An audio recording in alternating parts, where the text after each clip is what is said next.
Olá, tudo bem? Vamos estudar a lição da Escola Sabatina. A lição de número 7 vem falando sobre a aliança no Sinai.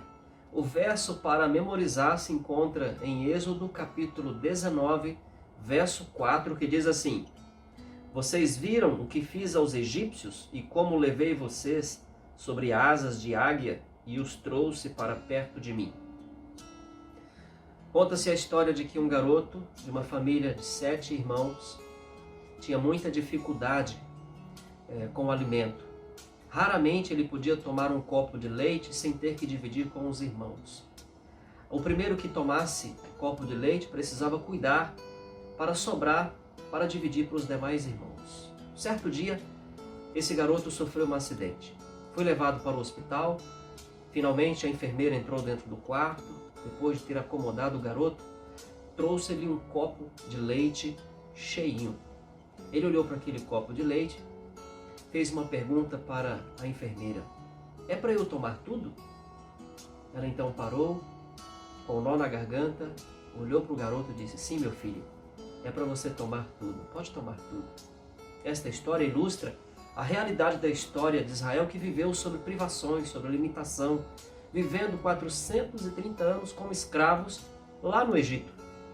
Finalmente, Deus ilustra a ação realizada por ele para libertar o seu povo da escravidão lá do Egito, como o cuidado de uma águia que cuida e se dedica a cuidar dos seus filhotes. Como também um pai que cuida do seu filho.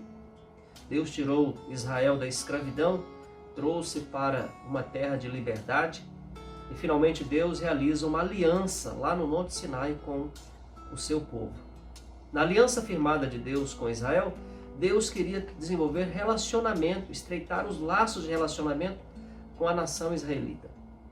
Por isso Deus disse: "Se vocês ouvirem a minha voz, obedecerem os meus estatutos e guardarem a minha aliança, vocês me serão um reino de sacerdotes, vocês me serão uma propriedade particular." E coisa interessante, como harmonizar a obediência que Deus pede para Israel com o conceito de salvação pela graça? Nós precisamos entender que quando Deus salvou Noé, Deus salvou baseado nas ações realizadas de Deus para com a família de Noé. Quando Deus salvou Israel, não foi pelas obras de Israel, de obediência, que Israel foi salvo, foi liberto da escravidão. Foi baseado nas ações de Deus para com o povo israelita. Portanto, a salvação acontece baseado nas ações de Deus. É possível harmonizar as obras de obediência com a justificação pela fé e salvação pela graça quando entendemos que as obras de obediência são o resultado da fé e não um meio para alcançar a salvação. Infelizmente, Israel estabeleceu a sua própria justiça no lugar da justiça de Deus. Pois a palavra de Deus diz que todos os homens pecaram e carecem da graça e da misericórdia do Senhor. Capítulo 10 de Romanos, verso 3, a Bíblia diz que Israel preferiu estabelecer sua própria justiça no lugar da justiça de Cristo. Eu e você somos tentados a transformar a obediência, o compromisso que Deus pede de nós, como um meio para obter a salvação. Primeiro Deus liberta, primeiro Deus salva, depois pede compromisso, depois pede obediência. Somos salvos do pecado para vivermos, não no pecado, mas vivermos em obediência diante do Senhor. E a graça de Deus esteja sobre você.